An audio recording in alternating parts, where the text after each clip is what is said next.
Bonjour à tous et bienvenue sur Crypto Signal. Bitcoin autour des 95 000. Grosse correction. Là, on s'attendait plutôt à la zone des 98 quelque chose, 97,5 pour éventuellement donner du rebond. Et là, en l'occurrence, on a traversé un petit peu tous les supports. Donc, on va aller voir ce qu'il en est. On va aller voir également quelles peuvent être les news qui peuvent éventuellement avoir déclenché ça et ou déclencher un comportement inverse. Et puis voilà, hein, ça sera le sujet de la vidéo du jour. Allez, intro.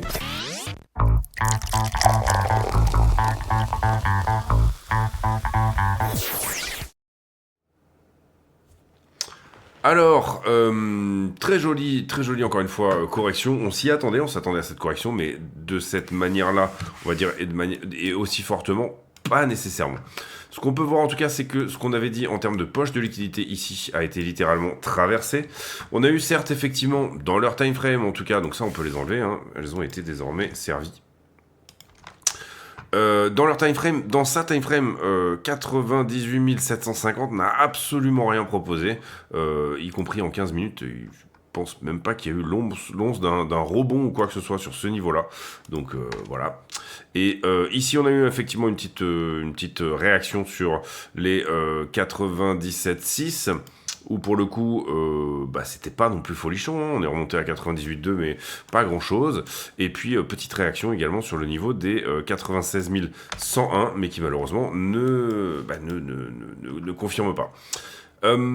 Grosso modo, quand on regarde la structure 4 heures, on va dire que si la structure doit se reprendre maintenant, c'est maintenant. D'accord. Sinon, faute de quoi? Dans quoi on sera? On sera tout simplement dans, globalement, cette espèce d'idée qu'on a eu une impulsion, une correction assez longue dans le temps, dont on est actuellement en train de perdre l'accumulation, malheureusement, et que du coup, on pourrait éventuellement reporter cette impulsion au point de cassure, c'est-à-dire viser, il me semblait qu'on l'avait déjà regardé, mais c'est quelque part autour des 84, hein, je crois, si jamais on perd l'accumulation du moment.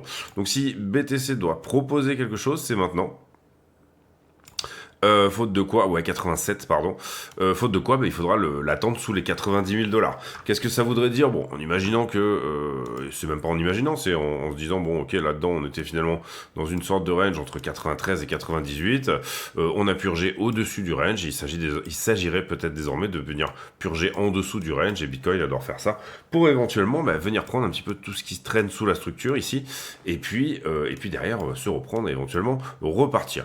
Pour le moment, dans la liquidité fraîche, il n'y a pas énormément de choses sur la zone des 90-91. Et sur la vieille liquidité, on va dire que la liquidité, elle se trouve plutôt là. Enfin, plutôt, on va dire, voilà, dans cette zone-là. La vieille liquidité de trader de position, elle est plutôt dans la zone des, je dirais, 90 à 84. Pas nécessairement obligatoire qu'on y aille et absolument pas nécessaire qu'on aille dévier nécessairement, enfin, dans tous les cas, sous le range. Venir dévier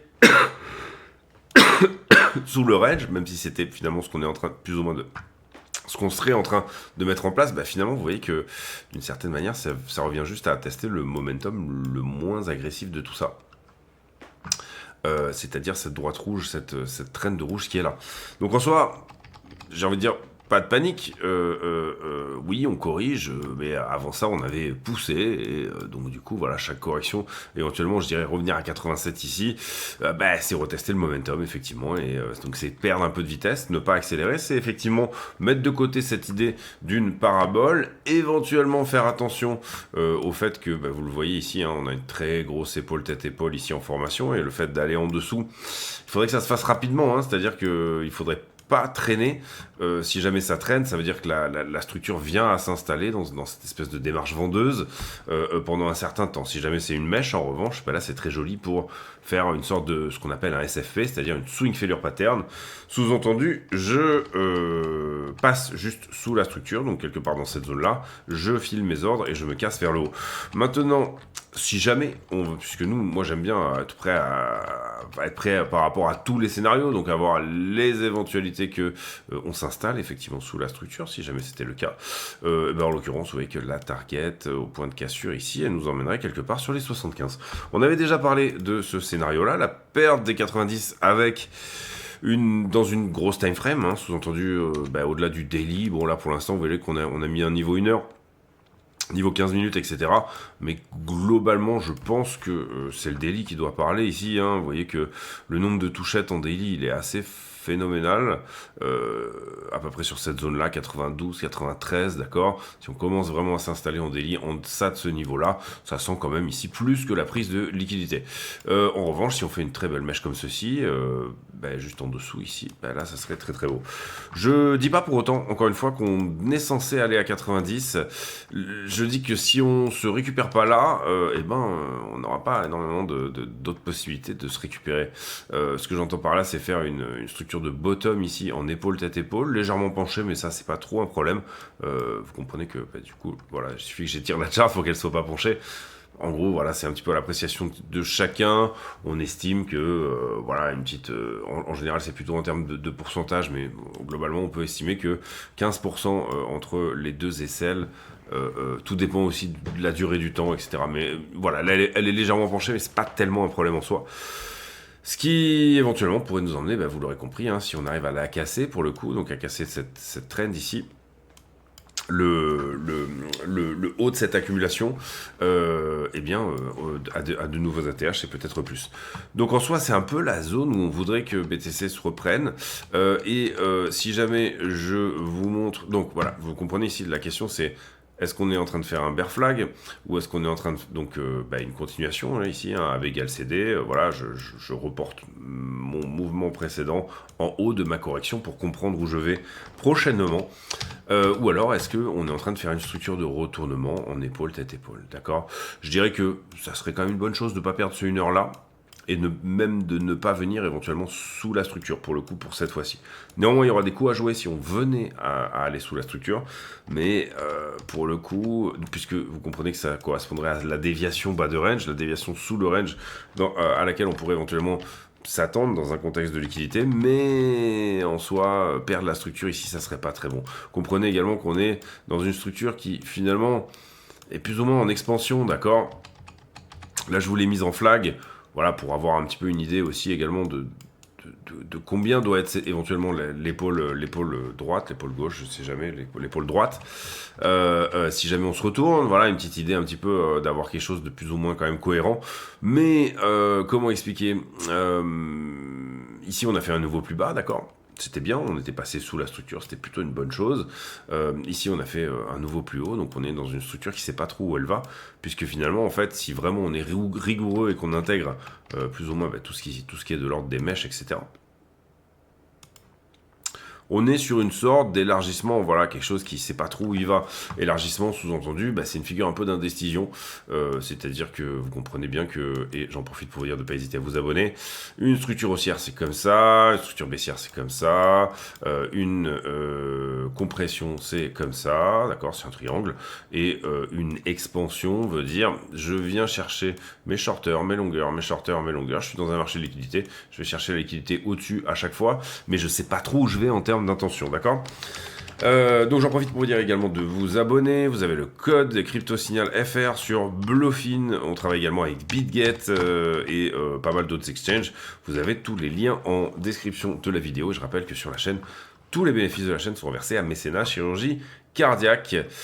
Donc n'hésitez pas, tapez dedans. Donc en soi, voilà. Il faut bien comprendre, expansion égale indécision. Si on doit se reprendre, je dirais que ça serait bien de ne pas perdre pour le coup et de nous faire une jolie épaule tête épaule inversée pour éventuellement marquer un bottom. Si on continue, on va dire, admettons qu'on continue ici dans ce côté un peu expansion, vous comprenez que déjà ça vous donne des targets autour des 90. Je serais étonné que là, pour le coup, on dévie pas un peu dans le temps pour éventuellement carrément avoir un mois de janvier entier qui soit pas terrible jusqu'à l'investiture de Trump. Donc, c'est-à-dire, vous le comprenez ici, faire par exemple un peu une correction là-dessus, et puis ensuite une nouvelle impulsion. C'est ce qu'on a montré également là-dedans, dans la grosse structure. Voilà, et ici également dans la petite. Est-ce qu'on peut se reprendre là tout de suite là maintenant? Mais on va regarder la liquidité, voir si elle est vraiment bien nettoyée, notamment dans ces time frames intéressantes, c'est-à-dire je dirais les 5-6 jours. Et puis, voilà, Ether BTC, c'est un peu dans ce qu'on avait dit hier, c'est-à-dire cette montée qui était finalement très larvée. On perd le biseau là pour le coup, donc on peut éventuellement s'attendre à un retour en vague 2 du biseau, c'est-à-dire 0,034. Pour le coup, il a confirmé et on a une belle accélération à la perte de l'accumulation qui est ici, donc pour moi c'est propre. 1, 2, 3, 4, 5, 6. Pardon. 1, 2, 3, 4, 5, 6, 7. Bison en 7, ça existe, il n'y a pas de souci avec ça. Ensuite, Ether contre le dollar. Plus compliqué pour Ether. Pourquoi D'abord, il a rien, absolument rien, mais alors rien de rien proposé sur 3005 ici, d'accord. Et ça, c'est quand même étonnant. On avait dit qu'il montait en élargissement, qu'il y avait de fortes chances qu'il revienne à la base de la figure, c'est-à-dire 3570. En l'occurrence, il n'y a même pas eu vraiment de réaction, je dirais, à l'attaque de cette vallée, quoi. C'est vraiment le sel, il s'est fait crème en ce qui concerne Ethereum, et on est déjà sur le support, on va dire, pas historique, mais bon, du mois de décembre, on va dire ça comme ça. C'est moche, vraiment moche, ce qui se passe sur Ethereum. En tout cas, quand on regarde, c'est pas très joli. Il n'y a rien d'impulsif également là-dedans. On va zoomer un petit peu, mais voilà, c'est vraiment pas très joli. Et surtout, il a rien proposé. C'est-à-dire, si là, il nous avait proposé un triangle rectangle qui a plutôt plus ou moins bien marché, eh bien, là, au niveau du retest, il ne s'est absolument rien passé. Cette résistance par le passé ne s'est absolument pas, ne serait-ce que l'ombre d'une seconde, transformée en support. On a eu une toute petite réaction sur trend ici. On le voit dans cette bougie là. Mais vous voyez que en TF 4 heures, on n'a même pas une bougie blanche, une bougie verte. Il n'y a rien, absolument rien qui n'a été proposé. Même, vous le voyez, en 1 heure, c'est de la grosse vente et c'est tout. Est-ce que ça semble plutôt correctif ou plutôt impulsif? Bon, déjà, ce qu'on peut éventuellement dire, c'est que bon, on est sur support, ça c'est la première chose. On est revenu visiter le 1 heure, on va peut-être aller voir le 4 heures ici à 3280. Mais en soi, je trouve que vous avez une structure qui était extrêmement agressive à la distribution et la distribution se calme un petit peu. Donc ça serait pas étonnant que voilà, on ait une petite correction haussière ici à ce stade et ce d'autant plus qu'on est au contact d'un joli support 1 heure. On va voir ici comment les choses se mettent en place sur Ethereum. Mais absolument rien de proposé. Et ça, c'est étonnant. C'est quelque chose que si j'avais pas déjà été en trade justement depuis à peu près 3005, plutôt 3400 et quelques, 3460. Si j'avais pas été en trade à partir de ce moment-là, et là vous comprenez que ce trade est perdant, bien sûr, enfin il est en perte, et ben j'aurais eu tendance éventuellement à prendre ce niveau, à prendre ces 3005 là, et pour le coup il n'a absolument rien proposé sur ce niveau. On va voir maintenant la stablecoin dominance. On fait d'abord un tout petit tour sur la BTC dominance avant ça. Et globalement, bon, c'est l'exact inverse un peu de, par exemple, Ether BTC. On a une structure de descente en biseau. Et ici, on a quand même des jolies chances, maintenant que le mouvement s'initie, plus ou moins, de revenir, pour le coup, en vague 2. Biseau en descente, vous pouvez, contrairement à biseau en montée, targeter un peu plus, c'est-à-dire la totalité de la figure. Alors là, on va quand même prendre, à partir du... Pas depuis tout en haut, mais à partir du point de distribution, comme ceci, et pardon, c'est là au point de cassure. Un retour à 60% de dominance peut-être. Vous voyez que c'est effectivement un endroit où on avait déjà rejeté par 2 fois. En fait, finalement, ça serait un retour sur ce 1 heure avec légère déviation au-dessus, avec peut-être un petit bisou au niveau du 15 minutes qu'on avait gardé ici en point pivot, un point important, un point chaud. La stablecoin dominance, c'est-à-dire le total 3. Je sais plus quel chart je travaille d'habitude, j'ai oublié, petit oubli. Oui, c'est celle-là. Bah, globalement, c'est un petit peu très exactement ce qu'on avait dit hier. C'est-à-dire que sur le total 3, j'ai une distribution qui malheureusement s'accélère. Alors pour le moment, on vient de la péter. L'accélération, je parle. On vient de la péter, l'accélération, donc je Je serais pas étonné qu'on revienne sur la zone des 24%. Donc très léger moment cool pour les alts, on va dire jusqu'à demain ou après-demain. Moi j'aime beaucoup cette espèce de flag là, celui-ci, qui est bien parallèle, je trouve, il est bien propre, etc. Il est cassé, retesté, ceci, cela. Par contre, cette espèce d'accélération de distribution ici, j'aime pas du tout. Cette structure qui était bullish en correction là, et qui perd littéralement la vallée, vient finalement au contact de la vallée inférieure. Ici, d'accord, vous voyez que c'est là qu'on se reprend un petit peu.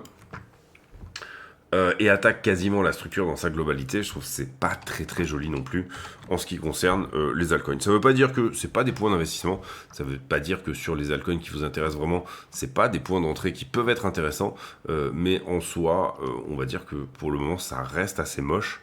C'est-à-dire, globalement la structure de fond reste haussière. On parle de ça, bien sûr, d'accord. L'idée ici serait de ne pas perdre 21% et de bien se reprendre pour bien venir casser la figure et éventuellement venir chercher encore une fois 30 ou 32%. Avant ça, il y aura peut-être malheureusement un petit retour qui va se faire ici sur le support au 22. Bon, là, on est à 23,8, c'est pas non plus un drame, on est parti des 25. Donc globalement à peu près la même baisse que ce que vous avez eu depuis le 4 janvier. On y va pour les news. Je pense que j'ai pas retweeté grand chose dernièrement. Loi de finances, oui, n'hésitez pas à aller voir. Voilà, c'est ce qui finalement va rester du budget de finances qui avait été censuré. C'est assez bizarre. Qui repartent effectivement de ce qui avait été censuré pour commencer à travailler les amendements. Mais bon, maintenant, plus rien ne nous étonne. Je mets en pause une petite seconde, j'ai pas les afflux ETF. Donc les afflux ETF qui sont de 52 millions à peine pour Bitcoin. On a eu plusieurs journées à 1 milliard dernièrement. Donc c'est pas du tout grand chose. Et puis moins 100 millions pour Ethereum. Et encore une fois, n'hésitez pas à vous abonner sur la chaîne. Vous ferez du coup une bonne action ce faisant. On passe sur le Wall Street Journal, le Bhoutan qui est déjà pas mal au niveau minage, etc. et qui là commence à réfléchir, sera peut-être le premier pays à faire une vraie réserve stratégique en BTC. Soso Value, on va passer. On passe également ici. Cool Super Beacon. Ça c'est Arthur Rice encore une fois qui, pour moi, voilà, raconte parfois tout et son contraire. La poursuite du Groenland par Trump. Soyons sérieux un petit peu. Je pense pas que le Danemark va filer le Groenland à Trump, même pour de l'argent. Je crois qu'il y a 60 000 personnes à peine au Groenland en tout. Est-ce que ils vont s'autodéterminer voilà, je pense que là pour le coup Trump qui pendant ses mandats a tendance à raconter beaucoup de conneries, à dire beaucoup de conneries, mais à en faire assez peu finalement. Donc là ça fait probablement partie, voilà, des grands accès de notre ami Donald. Aujourd'hui, on avait le rapport ADP. 122 000 au lieu d'un forecast à 144, je crois, si je ne me trompe pas. C'est sorti à 14h15 aujourd'hui. Rapport ADP. Il est où ? Ouais, 122 au lieu de 140, donc du coup on est en dessous, donc l'économie américaine a moins marché que ce qui était prévu. Personnellement je ne le vois pas comme une mauvaise nouvelle en soi, parce qu'on n'est pas non plus à 60 000, hein, d'accord, on n'est pas très loin du goal, moins 10% par rapport au goal, donc c'est plutôt une bonne nouvelle.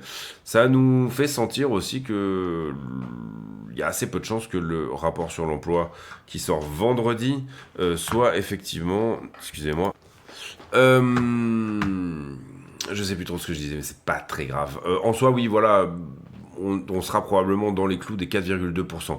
Le rapport NFP, qui va sortir pour le coup, lui, vendredi, nous donne un consensus à 154 000. Et 4,2% de chômage. Peut-être qu'on sera à 4,3. Pour moi, 4,3, c'est pas dramatique. 4,2, c'est bien. Voilà, il faut que Powell ait quand même un petit peu les mains liées et qu'en même temps, qu'on soit pas en train de tomber dans une récession en ce qui concerne le marché de l'emploi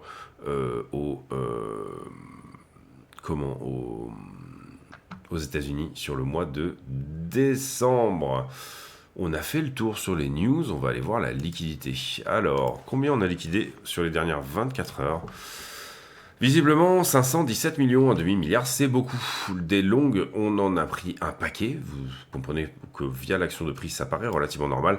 443 millions.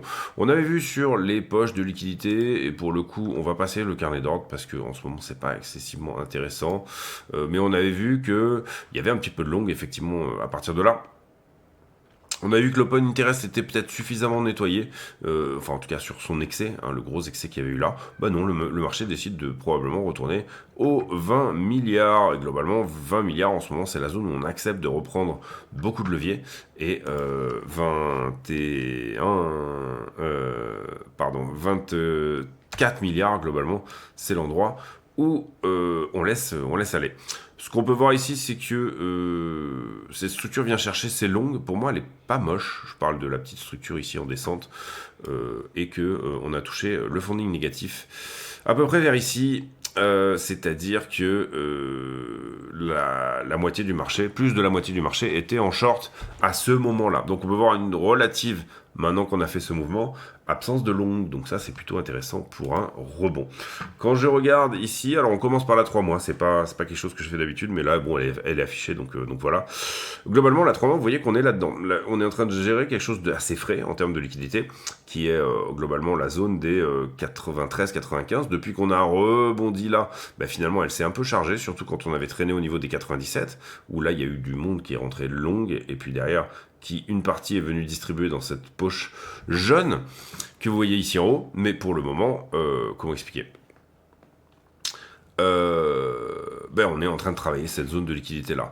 Vous avez une zone de trader de position qui va se trouver sous les 90, justement, de 91 à 84, c'est celle dont je vous ai parlé tout à l'heure. Personnellement, une bonne partie de ces mecs là ont quand même pris profit.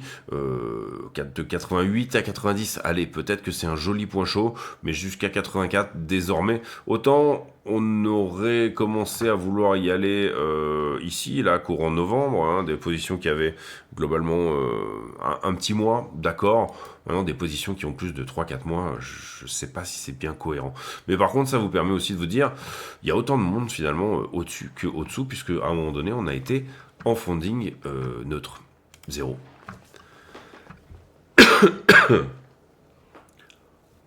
Demain, il n'y aura pas de vidéo, parce que je me casse au ski pour la journée. Donc du coup, désolé pour ça, mais voilà, un petit peu de sport, un petit peu de prendre l'air, c'est pas mal aussi. Et du coup, on reviendra après-demain pour une vidéo d'autant plus sympathique. Vous comprenez, je suis en train de meubler également là, parce que les choses ne s'affichent pas chez notre ami de chez iBlock. Grosso modo, qu'est-ce qu'on peut dire là-dessus? Si ça va bien se mettre à jour. Là, une semaine est totalement nettoyée, hein, que ce soit sur Ether ou sur Bitcoin. Sur Ether, encore mieux nettoyé. Hein. On est bien venu chercher la liquidité en bas ici.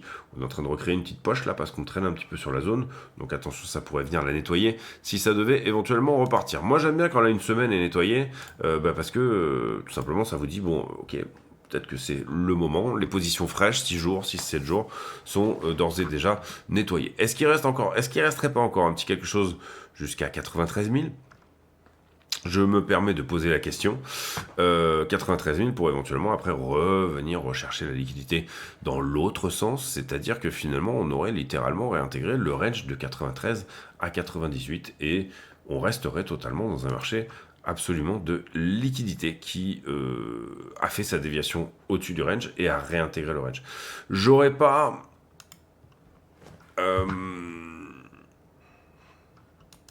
J'aurais pas parié sincèrement sur le fait qu'on aille à 95. J'aurais plutôt parié sur la... On en a parlé hein, déjà, on en a déjà parlé en vidéo, mais sur la zone des 97,5, 98. Donc voilà, plutôt intéressant. On est là à 95 et je pense que la question en soi qui est actuellement en train de se poser, c'est simplement de dire ok, j'ai besoin d'aller faire un petit tour là-dessous. Ok, j'ai besoin d'aller faire un petit tour dans cette vallée-là, hein, c'est une autre des possibilités qui existent, c'est-à-dire 93, puisque maintenant qu'on est à 95, on peut commencer à ouvrir la porte à tout ça. Ou alors, ok, je te donne ton épaule tête-épaule inversée comme structure de retournement. C'est vraiment ça, les trois scénarios, entre guillemets, qu'on peut éventuellement travailler. Pour le moment, c'est plutôt moche. On va descendre sur les TF. En 15 minutes, on voit que on se balade finalement. Hein. On se balade entre 95 et 95,5. Ça n'a pas grand intérêt de regarder. Et puis, grosso modo hein, également, cette fameuse accélération un petit peu du momentum. On garde dans l'esprit ce potentiel bear flag encore une fois. Et là, vous voyez ici, hein, j'avais un momentum qui était plus ou moins comme ça, qui est devenu comme ça, et qui finalement est devenu allez, comme ça, on va dire ça, comme ça, se dévisse après, et on reprend quelque chose qui, vous le voyez, si on doit aller chercher un point pivot là tout de suite. Je trouve, hein, en tout cas. Puisque là, dans l'intermédiaire, c'est plutôt mignon. Allez, un petit rebond au 98, je dis, pourquoi pas. Si on arrive à tenir le support qui est là, casser la distrib, on peut viser la zone des 98-315, je dirais, sans trop de problèmes. Donc voilà mon scénario privilégié, un petit rebond des familles ici, éventuellement venir chercher le point pivot qui se trouve ici. Est-ce que derrière on va plus loin, c'est-à-dire on vient carrément chercher l'imbalance à 100 000 ou pas? C'est une bonne question. Cette imbalance répond elle-même à une imbalance, hein. Vous avez une très jolie sorte de Bart Simpson ici, hein, on appelle ça souvent comme ça, parce que c'est un petit peu la coupe de Bart, c'est-à-dire je pousse, je range, et finalement je reviens à mon point de base. Ouais, j'aime bien ce scénario, moi, tac, boum, hop, comme ça. Et puis derrière, grosso modo, finalement, pas forcément retaper bas de range, pas forcément retaper sous... Voilà, il est possible qu'on ait trouvé un bottom. En tout cas, je jouerais plutôt ce genre de choses pour le moment. Par contre, j'ai pas, à part dans des beaucoup plus grosses TF, j'ai pas de support, je suis pas vraiment sur support, je suis vraiment à l'attaque un peu le dernier pic, dans la dernière vallée, enfin vraiment la toute dernière vallée pour préserver la structure haussière. Vous comprenez que la structure haussière, pour le moment, on peut éventuellement l'avoir désormais que comme ça. Ici, tac, tac, tac, tac, tac. D'accord, j'ai quand même perdu ça. Et j'ai quand même perdu ça dans ma structure. Donc c'est pas mignon. Il n'y a rien de très joli là-dedans. Donc voilà, je pense que la grosse question de fond, c'est déjà, est-ce que je suis pas en train de larver la distribution qui était très agressive avant et qui finalement est en train de nous sortir une structure de retournement? D'accord, ça c'est la première question. Pour éventuellement, je dirais, venir chercher quelque chose ici ou là. Ça dépend un petit peu de la réaction dans cette imbalance-là. Moi, j'aime bien regarder les points de contrôle dans ces cas-là, ce genre de choses, quoi. C'est-à-dire, par exemple, prendre ici la totalité de l'aspect correctif on va prendre à partir de là, je pense. Correction à la hausse, ici. Ouais, on est sur le point de contrôle, hein, vous voyez, on est ici autour des 98. Voilà, si le prix ne propose rien maintenant, il ne proposera pas grand-chose, je pense, en tout cas avant 91. On a parlé de 93 comme fin de boîte de liquidité. En tout cas, sur une semaine, je sais pas, je suis pas fan de ce niveau. Pour moi, il faut que ça tienne à peu près maintenant, sinon on risque d'avoir du mal. Voilà, je vous laisse là-dessus. J'espère que cette vidéo vous a plu. Si c'est le cas, n'hésitez pas à le dire, vous abonner, activer la cloche de notification, éventuellement mettre un commentaire d'encouragement, mettre un like, c'est très important pour pousser les vidéos. La chaîne est toute petite, donc du coup, n'hésitez pas à aider, on va dire la démarche, parce qu'il n'y a pas grand monde qui a ce genre de démarche, je pense, en tout cas en crypto. Et puis saluer, faire un petit bonjour, un petit salut motard, on va dire, en passant, hein, comme ça, avec les deux doigts. Saluer l'initiative du fait que je vous poste mes analyses quand même, et que tout ça est absolument et à 100% gratuit. Rejoignez-nous, pourquoi pas, sur le Discord, dont le lien est en description de la vidéo. Et puis, voilà, je pense que j'ai oublié de souhaiter mes vœux à tout le monde, mais c'est pas grave. Je pense que tout le monde s'en fout un peu que je souhaite mes vœux ou pas, à mon avis. Pas tellement quelque chose qui intéresse beaucoup de monde. En tout cas, je vous les souhaite si jamais vous les voulez et que vous pensez que le fait d'avoir fait ensemble un tour entier autour du soleil représente quelque chose pour lequel eh bien, il est nécessaire de vous congratuler. Je vous laisse là-dessus. On se retrouve demain pour une nouvelle vidéo. J'ai pour habitude en fin de vidéo de poser une question à la con. Du coup, au vu de la conclusion, elle est toute trouvée. Est-ce que vous avez fait des belles fêtes de fin d'année et de Noël? Et quelles sont vos résolutions? Tiens, il y a probablement aussi cette idée de faire absolument des résolutions en fin d'année. Donc dites-moi ça en commentaire. On se retrouve demain pour une nouvelle vidéo. D'ici là, portez-vous bien. À très bientôt. Ciao, ciao.